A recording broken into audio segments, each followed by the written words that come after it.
तो दोस्तों, भारत और प्रधानमंत्री मोदी की सत्ता में आने के बाद जो पिछले 2014 से प्रधानमंत्री मोदी दुनिया भर के मंचों पर जोर जोर से चिल्ला कर कहते आए हैं आतंकवाद आतंकवाद आतंकवाद को लेकर, तब शायद कोई दुनिया प्रधानमंत्री मोदी की बातों को गौर नहीं कर रही थी।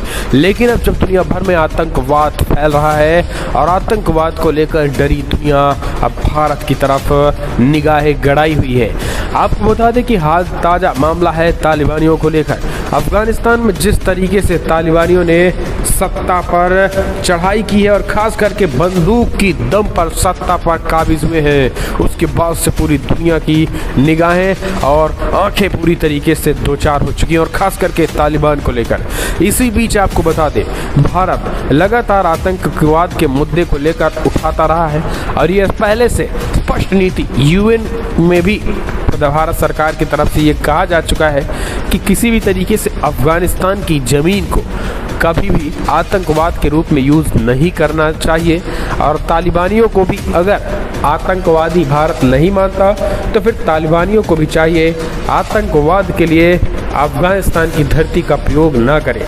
लेकिन अब जो हो रहा है उसके बाद से भारत ही नहीं, रशिया, अमेरिका और ख़ास करके अफगानिस्तान के पड़ोसी देशों की मुश्किलें बढ़ गई हैं। और यही कारण है कि रशिया जो है अब भारत की शरण में आ चुका है, रूस भारत की शरण में आ चुका है, तो उधर चाइना ने तालिबान के लिए खजाना खोल दिया है। इसके साथ ही पाकिस्तान पूरी तरीके से एक्सपोज हो चुका है। तो दोस्तों, इस खबरों में बहुत कुछ आपको बताएंगे, लेकिन उससे पहले चैनल अगर आपने सब्सक्राइब नहीं किया तो चैनल को सब्सक्राइब करें, इस वीडियो को लाइक करके अपना समर्थन दर्ज करें। दरअसल पहली जो बड़ी अपडेट है दोस्तों यही है कि अफगानिस्तान को लेकर रशिया भारत की शरण में है। रूस के एनएसए, कहीं ना कहीं हम कह सकते हैं कि रूस के एनएसए ने प्रधानमंत्री मोदी से की है मुलाकात। भारतीय एनएसए से मुलाकात के बाद आतंकवाद को लेकर जताई इच्छा, कहा तालिबान और अफगानिस्तान की धरती पे आतंकवाद नहीं पनपना चाहिए। पाकिस्तान को लेकर भी भारत ने उठाए हैं कड़े कदम। अफगानिस्तान में तालिबान का शासन आने के बाद जैसे हालात बन रहे हैं उन पर भारत नज़र बनाए हुए। भारत अलग अलग देशों के साथ चर्चा कर रहा है। इसी कड़ी में रूस के एनएसए भारत दौरे पर है और इसी को लेकर अजीत डोभाल से बातचीत की। भारत रूस दोनों ने चेताया है कि अफगानिस्तान की ज़मीन का इस्तेमाल आतंकी संगठन कर सकते हैं। अब रशिया भी इस चीज़ को समझने लगा है क्योंकि रूस का जो इलाका है वो अफगानिस्तान से ज़्यादा दूर नहीं है। समाचार एजेंसी रॉयटर्स की रिपोर्ट्स के मुताबिक रूसी एनएसए निकोलोई पेत्रुशेव ने अजीत डोभाल से बातचीत की है। भारत और रूस का मानना है कि अफगानिस्तान से जो आतंकी संगठन काम कर रहे हैं वह आसपास के इलाके के लिए खतरा पैदा कर सकते हैं।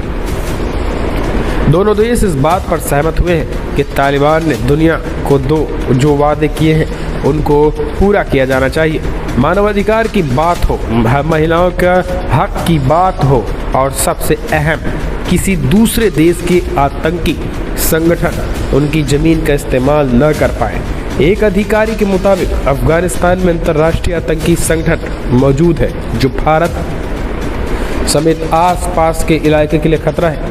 भारत को डर है कि पाकिस्तान के आतंकी संगठन अफगानिस्तान की ज़मीन का इस्तेमाल न करें। ऐसे में पाकिस्तान के आईएसआई का तालिबान के साथ संबंध होना भी चिंता का विषय बताया है।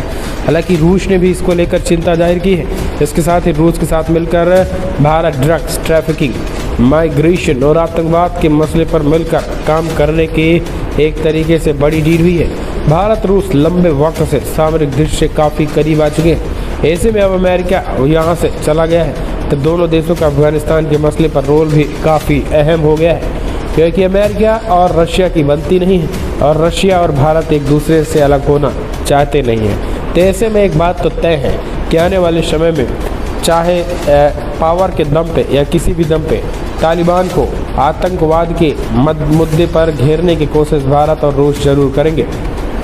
हालांकि इसी में बैठक और बातों में रूसी एनएसए के सामने भारतीय एनएसए ने पाकिस्तान के आतंकवाद का मुद्दा भी उठा दिया और कह दिया कि पाकिस्तान की भी जिम्मेदारी तय होनी चाहिए। आखिर पाकिस्तान जो बड़े पैमाने पे आतंकियों की सप्लाई किया है और जो आतंकी अड्डे खास करके पाकिस्तान के अफगानिस्तान में बन रहे हैं, पंजशीर में जो आतंकी हमला उन्होंने नॉर्दर्न एलायंस में किया, इन सारे मसले पर आखिर जवाबदेही पाकिस्तान की भी तय होनी चाहिए। क्योंकि पाकिस्तान का विदेश मंत्री शाह महमूद कुरैशी ही है जो पूरी दुनिया में घूम घूम कर तालिबान के लिए मान्यता मांग रहा है। कंगाल तालिबान के लिए कटोरा लेकर इमरान खान के मंत्री शाह महमूद कुरैशी ही दुनिया भर के देशों में जा रहे हैं और इसी कटोरे का एक ज़बरदस्त फ़ायदा भी हो गया। दरअसल चाइना ने 31 मिलियन की मदद राशन और कोरोना वैक्सीन तालिबान सरकार को देने का ऐलान भी कर दिया है। दरअसल दोस्तों, हम आपको पहले से ही बता रहे हैं कि चाइना की नज़र इस समय तालिबान खास करके अफगानिस्तान में उन खनिज पदार्थों पर है जो काफ़ी भारी भरकम कहीं न कहीं पैसे देने पर भी नहीं मिलते हैं। ऐसे में उन खनिज पदार्थों पर पूरा का पूरा चीन कब्जा करेगा क्योंकि उस खनिज पदार्थों का भी प्रयोग तालिबान नहीं कर पाएंगे। ऐसे में चाइना और वो बड़ी ही बेशकीमती चीज़ें हैं तो $33 मिलियन या 31 मिलियन की मदद भी, अगर डॉलर मिलियन का मदद भी चाइना कर देता है तो कुछ नहीं है, उससे कहीं ज़्यादा की रकम का मदद खास करके तालिबान को लेकर है। इस बीच अगर बात करें हम तो चाइना ने 31 मिलियन मदद राशन और कोरोना वैक्सीन देने का ऐलान कर दिया है। दरअसल पाकिस्तान खास करके अपने तालिबान के एक मित्र को लेकर कटोरा लेकर वो चाइना पहुंचे थे और चाइना कहीं ना कहीं एक तरीके से मदद का भरोसा भी दिया था। इसी की बात मदद के भरोसे के बाद चाइना की झोली में एक तरीके से चाइना ने तालिबान की झोली में कुछ मदद की राशि दे दी है। तो ये अपने आप में एक तरीके से दिखाता है कि कैसे चाइना तालिबान की आर्थिक मदद करने का ऐलान कर दिया है और वो आर्थिक मदद दे भी रहा है। लेकिन इस बीच जो बड़ी खबर निकल के आई है वो यही है कि भारत अब जो है पाकिस्तान को आड़े हाथों ले लिया है और भारत के निशाने पर कोई देश है तो वो पाकिस्तान है, क्योंकि पाकिस्तान जो है अब दुनिया के लिए खतरा बनता जा रहा है। पाकिस्तान गाहे बगाहे पूरी तरीके से तालिबान का मदद कर खास करके हक्कानी नेटवर्क खूंखार आतंकवादी संगठन का मदद कर रहा है, जिस वजह से अब अमेरिका की भी जो नज़रें हैं वो पाकिस्तान की तरफ टेढ़ी होती दिखाई दे रही हैं, क्योंकि हक्कानी नेटवर्क की मदद करना पाकिस्तान को भारी पड़ने वाला है। हक्कानी नेटवर्क वो खूंखार आतंकवादी संगठन है जिन पर अमेरिका ने करोड़ों डॉलर अरबों डॉलर का इनाम रखा और उन्हें आतंकवादी घोषित कर रखा है। यानी दोस्तों, वैसे तो देखा जाए तालिबान के मंत्रिमंडल में जितने भी शामिल हुए हैं वो सब खूंखार आतंकवादी हैं, लेकिन उनमें से हक्कानी नेटवर्क सबसे ज़्यादा खूंखार आतंकवादी है। इस वजह से और पाकिस्तान जो है हक्कानी का समर्थक है। ऐसे में पाकिस्तान की इंटरनेशनल पोल खुल चुकी है। अमेरिका बस अब पाकिस्तान पर सैंक्शन लगाने ही वाला है। इसके साथ ही भारत अब धीरे धीरे पाकिस्तान की पोल पूरी दुनिया भर में खोल रहा है, क्योंकि आतंकवाद की मदद करके पाकिस्तान स्वयं में एक्सपोज हो चुका है। तो दोस्तों, फिलहाल इस वीडियो में इतना ही, लेकिन अगर आपको वीडियो पसंद आया तो लाइक करें, शेयर करें, कमेंट के माध्यम से आप अपने सुझाव